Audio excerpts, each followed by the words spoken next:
कि उसका खौफ ही नहीं। सबसे बड़ा खतरनाक हथियार है बुढ़ाना के लिए वो, क्योंकि वो आज के दिन नाबालिग है और नाबालिग की धाराओं के तहत उसकी सजा कम होगी।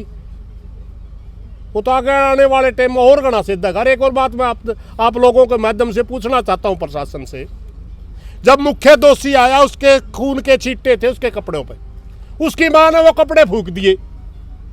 जो तबीजी और बाड़ी लेके गया उसकी मां थी दे, उसकी मां ने वो छुपा दी। जो मुख्य अपराधी 19 साल का है, क्या 13 साल का जो लड़का है उसके कपड़ों में खून के छींटे नहीं हो सकते? देखिए, जो इस किस्म का या कोई भी 302 का जो मर्डर वगैरह हो जाए नहीं, उनमें 2-3 चीज बड़ी महत्वपूर्ण हो। एक तो किस हथियार से मारा, मारने में कौन कौन थे, चश्मदीद गवाह कौन है, ये चीज़ें आगे जाके केस में काफ़ी अहमियत रखती हैं।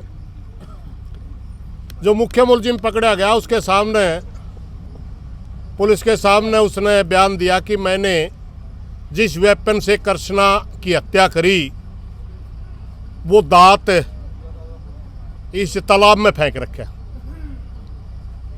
हमने और गांव की कमेटी ने पुलिस को एक आश्वासन दिया था कि किसी भी तरह की गांव की ज़रूरत होगी पुलिस प्रशासन ने तो गांव वो मदद करने के लिए तैयार है। पुलिस प्रशासन ने गांव से मदद मांगी कि तालाब खाली करो, क्योंकि हमने वो वेपन इसमें से बरामद करना है। अब 3-4 दिन से तालाब खाली किया जा रहा है। अब हमारे पास सरपंच साहब का खाप की कमेटी के पास मैसेज गया था कि तालाब खाली हो चुका है, अब किसी समय भी सर्च अभियान चल सकता है, आप आइए, हमारे साथ धोखा ना हो। क्योंकि केस में ये बहुत सी चीज़ें अहमियत रखती है कि भाई किस वेपन से हत्या की गई, उस वेपन के ऊपर कौन से ब्लड ग्रुप का खून लगा हुआ था, ये फॉरेंसिक लैब में जांच भी होगी इन चीज़ों की। ये सारी स्टोरी जोड़ी जाती है और जब पूरी स्टोरी एक लाइन में एक फ्लो में चलती है तभी जा कर के जज इस नतीजे पर पहुंचता है कि वास्तव में इस स्टोरी में दम है और ये हत्या इस हिसाब से की गई है। गांव और पूरी खाप चाहती है कि इतना जघन्य अपराधी जिसने पहले अपराध किया फिर घर आ गया, उसके बाद जा कर के डेड बॉडी का एक जयवीर भाई की हत्या करके गांव में आ गया, बाद में जा कर के कुएं में डाली। कृष्णा की हत्या करके पहले गांव घर आ गया, उसके बाद कुत्ता ने लेकर उनका चेहरा बिगाड़ने के लिए, वह उनको पहचान ना हो, कुत्ते ने लेकर दोबारा स्टेडियम में आता है। और जब कुत्ते डेड बॉडी के लगे नहीं तो दोबारा लाश का कट मार के खून निकाल के फिर कुत्ते लाए। जब इस किस्म का अपराधी है तो गांव चाहता है कि फांसी से कम इनकी सज़ा ना हो, और फांसी की सज़ा दिलवाने के लिए ये इस किस्म की कड़ियाँ जोड़ना बहुत ज़रूरी होता है। इसलिए गांव पूरा तय दिल से लगा हुआ है कि हमने कृष्णा और जयवीर को न्याय दिलवाना है, अपराधी को फांसी की सज़ा दिलवानी है। कितने लोग अरेस्ट हो चुके हैं, कितने लोग पकड़े गए? अभी तक 4 अपराधी पकड़े गए, मगर जिस समय ये मुख्य अपराधी का नाम आया उससे लेकर के आज तक और भी बहुत सी चीज़ें गांव में चल रही। एक साथी का नाम आ रहा है कि जिस समय जयवीर की हत्या हुई और वो हत्यारा जब घर आया तो राजेश नाम का गांव बुढ़ाना का एक लड़का है, वो उसके घर था। और जिस समय कृष्णा की भी हत्या हुई और हत्यारा हत्या करके घर आ गया, उस समय भी और राजेश घर था। और दोनों हत्याओं में एक चीज़ ये बिल्कुल बराबर पैटर्न है कि हत्या पहले की गई और डेड बॉडी के साथ सबूत बिठाने की कोशिश बाद में की गई, डेड बॉडी के साथ छेड़खानी बाद में की गई। ये इसलिए बहुत से लोगों का मानना है कि हो सकता है कि ये राजेश नाम का व्यक्ति ही ये सारे चीज़ करवाने वाला हो।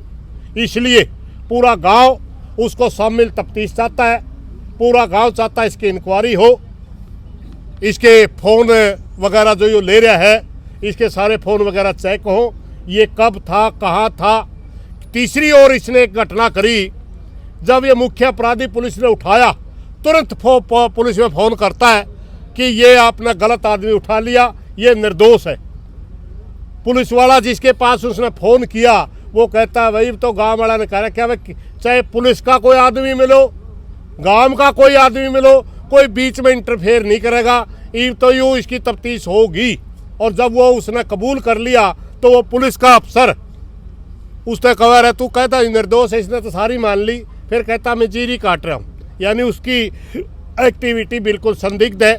और अब 4 दिन से सर्च अभियान चल रहा है। गांव का एक 5 साल के बच्चे से लेकर के 95 साल तक का बूढ़ा एक बार तालाब पे जरूर आ लिया होगा, मगर वो भाई गांव में आज है ही नहीं। हम तो फरार ही मानेंगे, भी करा तो जाके नहीं आया मेक में, मगर जब का उसका न्यूज जिक्र चल रहा है वो हो सकता है और उसको शामिल तफ्तीश किया जाए। तब से वो आदमी बुढ़ाना है, किसी आदमी ने देखा नहीं, इसलिए प्रशासन से हमारी प्रार्थना है उस आदमी को शामिल तफ्तीश करा जाए, उसकी पूरी इंक्वायरी की जानी चाहिए, क्योंकि हम चाहते हैं निर्दोष कोई फंसे ना और दोषी कोई बचे ना। प्रधान जी, क्या प्लान के साथ मर्डर किए गए? देखिए, मर्डर तो हो सकता है एक्सीडेंटली भी, जयवीर का तो हो, मगर कृष्णा का एक्सीडेंटली मर्डर हम मानने के लिए तैयार नहीं, हमारा दिमाग नहीं मानता। मगर जो डेड बॉडी को खुर्द-बुर्द करना, उसको कुएं में डालना या उनका कट मार के कुत्ते लाना कृष्णा के या जयवीर को कुएं में डालना, ये बगैर समझ के नहीं हो सकती। ये एक्सीडेंटल मामला नहीं है, ये पूरे प्लानिंग के तहत किया गया है। इस प्लान में कौन कौन है यही चीज़ सामने आनी बाकी है, और हम इंतजार कर रहे हैं कि प्रशासन सबसे पहले वेपन ढूंढे, उसके बाद पूरी थ्योरी जो स्टोरी थी सारी की सारी जनता के सामने एक बार प्रशासन ले आए। अगर वो स्टोरी सही लगी तो भाईचारा पूरी खाप और भाईचारा पूरा बुढ़ाना गांव स्वागत करेगा। अगर उसमें कोई कमी लगी सवाल करेंगे। अगर पुलिस प्रशासन ने ढलमिल रवैया अपनाया, केस को मोड़ने की कोशिश करी, हथियारों को बरामद नहीं किया या सही तरीके से सबूत इकट्ठे करके और दोषी को जो सबूत लेकर के अपराधी को सजा करवाने में कहीं ढील रखी, तो उसके बाद फिर खाप फिर करड़ी होकर के फिर सरकार से और प्रशासन से सवाल करेंगे। प्रधान जी, क्या लगा मास्टरमाइंड कोई और है? हो सकता है मेरे भाई, कुछ भी हो सकता है। जिस किस्म की चीज़ें निकल के आ रही हैं। अब एक बात है, एक वीडियो चल रही है, 13 साल का एक लड़का है, वो इस केस में 302 लगली CIA में बैठे और शेर कर रहे हैं। शेर नहीं, बस शेर शायरी कर रहे हैं। क्या मानोगे आप उस चीज़ को? यानी वो इतना परिपक्व है, इतना वो उसका ब्रेन वॉश कर रखा है किसी ने, या अपने आप वो इतना संकी है कि उसका खोप ही नहीं। सबसे बड़ा खतरनाक हथियार है बुढ़ाना के लिए वो, क्योंकि वो आज के दिन नाबालिग है और नाबालिग की धाराओं के तहत उसकी सजा कम होगी। वो तो आगे आने वाले टाइम में और घना सिद्ध है। एक और बात मैं आप लोगों के माध्यम से पूछना चाहता हूं प्रशासन से, जब मुख्य दोषी आया उसके खून के छींटे थे उसके कपड़ों पे, उसकी मां ने वो कपड़े फूंक दिए। जो तबीजी और बाड़ी लेके गया उसकी मां थी दे, उसकी मां ने वो छुपा दी। जो मुख्य अपराधी 19 साल का है, क्या 13 साल का जो लड़का है उसके कपड़ों पे खून के छींटे नहीं हो सकते? उसके कपड़े किसने जलाए या उसके कपड़े किसने धोए? ये सवाल तो बाकी है ना। इन सवालों का सबका जवाब चाहिएगा हमने, और सबके जवाब हम मांगेंगे, मगर समय आने पर मांगेंगे।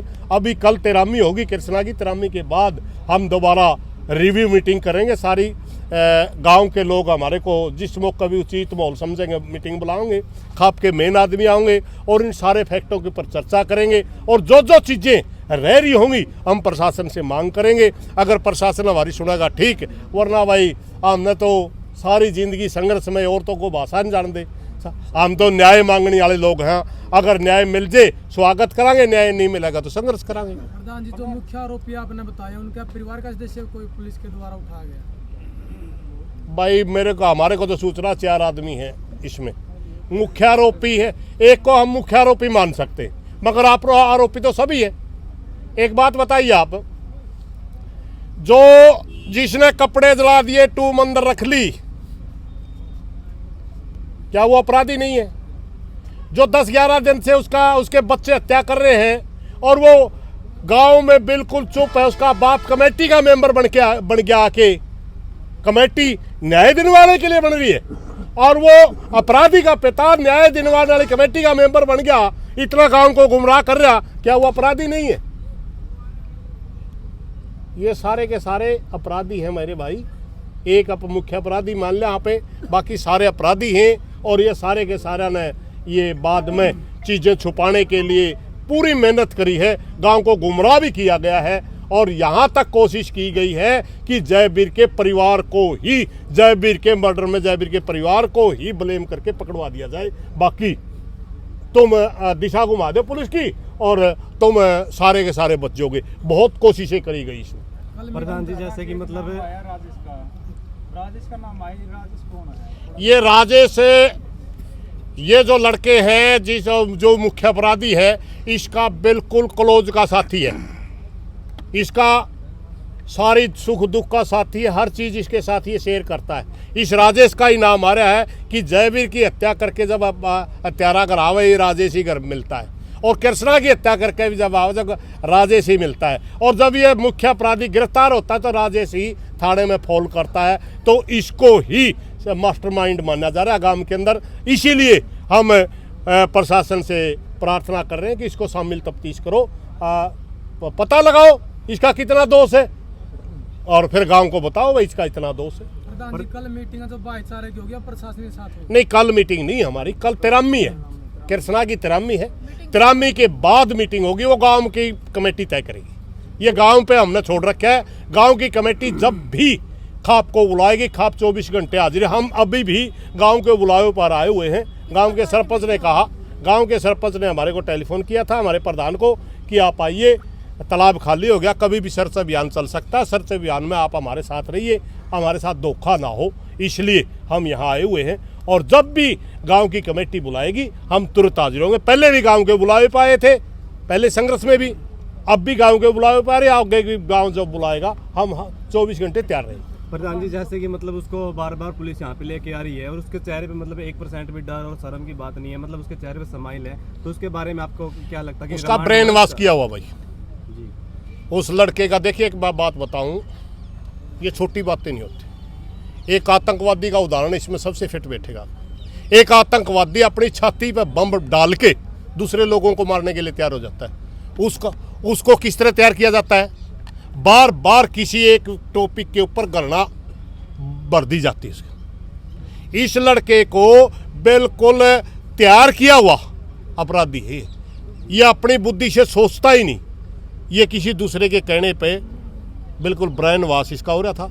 और ये इसके दिमाग में पता नहीं तो जातीय जहर में रखा था, पता नहीं इसका दिमाग में भी रखा था सारा बुढ़ाना डराना है, एक बार दहशत फैलानी है। तो हो सकता है कौन सा सौदा हो इसका, वो तो पुलिस वाले जाने। मगर सच्चाई ये है कि अपने दिमाग से सोचने समझने वाला इतना बड़ा अपराध होने के बाद नजर ही नहीं उठा सकता। सोचने समझने वाला, ये सोचने समझने वाला बच्चा नहीं है, बिल्कुल संकी टाइप का लड़का लगता है। पुलिस के बाद जो मीटिंग होगी, पुलिस का तेरामी के बाद जो मीटिंग होगी, परिवार की लेवल की मीटिंग होगी या फिर भाईचारा 12 खाप की मीटिंग होगी? मैंने आपको पहले बता दिया, वो मीटिंग है गांव की कमेटी तय की, बड़ी मीटिंग बुलावांगे। हमने जरूरत पड़ी प्रशासन से कोई मांग करने की मांग करेंगे।